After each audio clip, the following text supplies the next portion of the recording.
safi mitamboni ya The Chosen One. Mimi naitwa DJ kutoka GC Production. Na sasa leo niko na kazi moja ya kibabe zaidi, afu iko tofauti kidogo. Wanasema ni Eye for an Eye, The Blind Swordman. Ni katika sehemu ya kwanza tunaenda kuletea miongoni mwa burudani bomba sana, na hii sijawahi kupiga miondoko ya Kichina. Sasa leo acha tuvamie China afu tutembee na kazi bomba sana hapa. Wasema ni Eye for an Eye na The Chosen One ndani ya nyumba, usio. Hebu twende tukaenjoy burudani bomba sana yenye unyama mwingi sana. Kutoka GC Production, jumba la burudani kizazi zaidi. Hebu twende katika sehemu ya kwanza tu.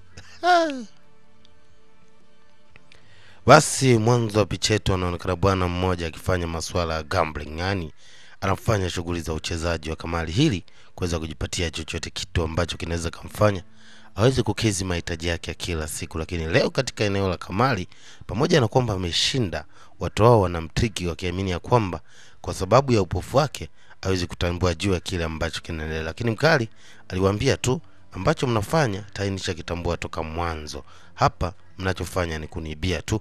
Lakini kwa kuwa nimeshinda, naomba mnipatie ushindi wangu. Na hapa kulikuwa na kiongozi mkubwa sana wa ile eneo, anadai ya kwamba mpeni haki yake kwa sababu kamari ni mchezo wa maliziano, na kama ameshinda basi mpeni kile ambacho ameshinda. Basi mwanaume huyo bila woga wote aliweza kusanya kila kitu.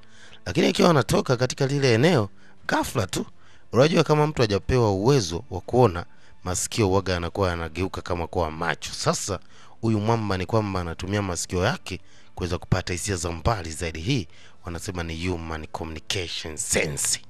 Basi alitambua tu katika ile eneo kuna idadi ya watu kadhaa ambao wamemzunguka, na hapa aliwaambia nimewakumbuka nyie na nimeshawatambua ya kwamba nyie ni miongoni mwa wale ambao tulikuwa tukicheza pamoja kamari. Sasa inaonesha bwana wamekuja kutafuta shida.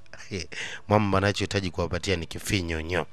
Uraambia aliwachambua Tara bin Tibu akiendelea kuwagusa miguso ambayo haikuwa kawaida zaidi. Chuma inafahamika kwa jina la Eye for an Eye, wanasema The Blind Swordman na The Chosen One ndani ya nyumba. Ndoni kuna kazi hapa kibabe zaidi. Hacha tutambe kidogo watoto wa mjini.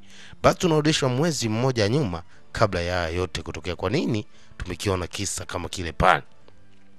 Wasema kulikuwa na bwana mmoja ambaye alikuwa akiwa anatembea na farasi yake katika eneo fulani la mji, na hapa alifika katika eneo moja ambapo kulikuwa kuna bibi mrembo sana. Leo huyu bibi alikuwa na maandalizi makubwa sana ya shughuli ya harusi yake, hivyo alikuwa ameandaa kila kitu akiamini wageni watakaofika hapa watafurahia sana. Na hapa huyu bwana alikuja kwa lengo moja tu ambalo lilikuwa ni kuhakikisha anapatiwa unywaji, yani pombe. Basi mwanaume baada ya kufika katika ile eneo aliingia, lakini leo alikuja sehemu ambayo kulikuwa kuna shughuli ya maandalizi ya harusi, hivyo alikuwa anaomba tu kama kuna uwezekano kama angeweza kupatiwa kinywaji kidogo. Basi pamoja na kwamba alikuwa ameomba sana, lakini bibi kwa wakati huu alikuwa anasema leo kulikuwa kumeandaliwa kwa shughuli ya harusi, hivyo hawezi kumuuzia pombe bwana. Lakini pindi mnyama anavyoondoka mwamba baada ya kufika mbele tu, bibi anamwambia basi haina shaka, kama utaweza kunywa kwa hicho ambacho unakitaka mimi nitakupatia. Basi Tara binti bibi alinuka tu na kuhakikisha anampatia mwamba kile ambacho amekiomba. Lakini mwamba alikuwa na furushi moja la zamani sana. Ndani hilo furushi anasema kuna mtu anamtafuta sana. Basi moja kwa moja katika nyakati za baadaye kidogo, basi maandalizi yalikuwa yamekamilika, na hapa kulikuwa ndio ile siku ambayo bibi alikuwa anahitaji kufunga ndoa na mwanaume wake. Kwa hiyo mwamba ni kwamba alikuwa kama ameingilia mchezo ambao hata hajui umeanzia wapi. Lakini waambiwa katika eneo la harusi kuna bwana mmoja anakuja na panga moja kubwa sana ya kinyabumbu zaidi. Na baada ya bibi kumuona mtu huyu, na kila mtu alipata mshtuko sana, lakini huyu alikuwa ni kakake na bibi. Huyu bibi jina lake ndakupa mbele saizi. Hebu saizi tu concentrate na picha kwanza. Asema kwa kuwa umeamua kutafuta nafasi ya kukaa na mdogo wangu, hivyo unatakiwa uoneshe wanaume na kumlinda vyema sana. Lakini yote akiwa yanaendelea pale, yani Blind Swordman yuko kwa pembeni tu anashuhudia Tara bin Tibu. Basi bwana mdogo alikubalika tu na mkali huyu kwa ajili ya kuhakikisha anakamilisha swala la harusi yake. Lakini baadaye watu walianza kupungua katika eneo la harusi, ikiwa ni utaratibu tu kwa ajili ya maandalizi fulani. Na hivyo mkali ambaye anafahamika kwa jina la Blind Swordman alikuwa bado anaendelea kupata unywaji. Huyu kaka mtu alihitaji kutesti moto wa huyu mwamba. Kwanza alihitaji kuzuia kile ambacho anakifanya, lakini mkali alipalasa panga kwa kutumia mkono wake tu kumuonesha kwamba yeye ni mtu tofauti zaidi, na hivyo aliweza kuacha tu na ile sherehe yake, akaenda katika sehemu ambayo ilikuwa ni kama zizi tu ambalo amemhifadhi farasi wake. Huko alikuwa anahitaji kumpatia farasi yake vitu fulani, lakini aliweza kupitiwa na usingizi kidogo mpaka majira ya usiku hivi. Sasa Mwamba akiwa amekaa katika ile eneo, kuna feeling ambazo zilikuwa zimeingia katika akili yake, hivyo alihitaji kurejea katika eneo la sherehe. Sasa pindi ambapo alikuwa anapita hapa, alikutana na mili ya watu tu, na hii ilimfanya agundue juu ya kizaazaa ambacho kimetokea katika sherehe. Kumbuka Mwamba huyu waoni. Basi alipofika kwa bibi alimpa story, wanasema ni masaa 4 yaliyopita namna ambavyo ilivyokuwa. Kuna watu waliweza kuingilia shughuli kwa ajili ya kuja kuharibu tu, lakini mkali alijaribu kuomba sana kama angeweza kukaa mbali na hiki kitu na kumwacha dadake aendelee kufurahia kile ambacho amekifanya. Lakini ilikuwa ni takriban mtu 3 ambao zilikuwa zinawakatili sana, hivyo walikuja tu kwa ajili ya kumaliza kila kitu ambacho kilikuwa katika ile eneo. Sasa hii ilimkathilisha sana kaka mtu, hivyo alihitaji kupambana na ambao walikuwa wanaonekana ni best swordman kwa upande mwingine.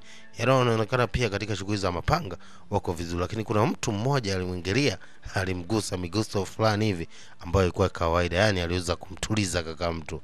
Tunapozungumzia miguso fulani, ni miguso fulani kama hapa, wanaume Luka Dank namna hiyo, afu akamgusa. Kizazi zaidi.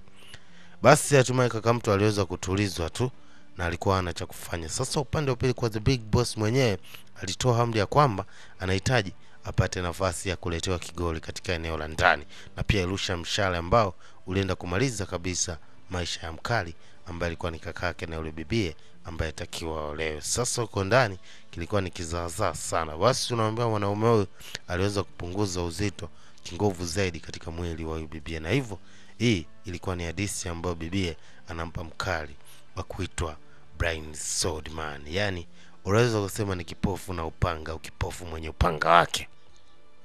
Basi baada ya mkali atafuta nafasi ya kufika katika idara moja ambayo ilikuwa ni kama kituo cha polisi tu kwa ajili ya kutoa mwongozo wa kile ambacho kimetokea na kuomba watu hawa wangefuata sheria kwa kile ambacho kimefanyika katika lile eneo, kwani miongoni mwa watu ambao alikuwa anatafuta kwa miaka mingi sana aliweza kumpata, lakini pia aliweza kumwambia huyo mkuu wa kitengo ya kwamba ingekuwa ni vyema sana kama angetoa msaada kwa kile ambacho kimetokea pale. Kwanza aliguswa namna fulani, vilibidi atulie tu, na hivyo ilitakiwa ufuate maelezo ya kuhakikisha anamaliza kile ambacho kimetokea katika lile eneo la harusi.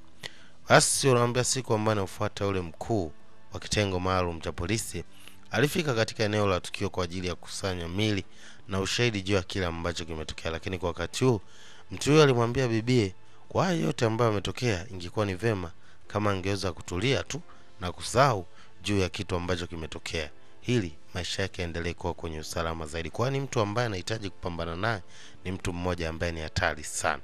Basi bibie alianza kuleta ubishi sana, hivyo mwanaume aliamuru kwamba bibie aweze kukamatwa na kufikishwa sasa katika mikono ambayo ni ya kama kisheria. Hasa akiwa anatoka njiani wanakutana na mwanaume, anamwambia hii sio njia ya makubaliano ambayo niliwapa kwa mara ya kwanza kwamba ni nini ambacho mnatakiwa mfanye, mbona kama mnaenda tofauti? Sasa wakahitaji kutesti moto. Kilichowakuta, hebu niweke mic pembeni tuendelee kuenjoy burudani bomba sana. Wanaambia Mwamba alizidi kugusa Tarabin Tibu, Tarabin Buza na kuhakikisha amewagusa ipasavyo. Bwana, hiyo ilikuwa ni katika sehemu safi ya kwanza tu ya mzigo bomba sana.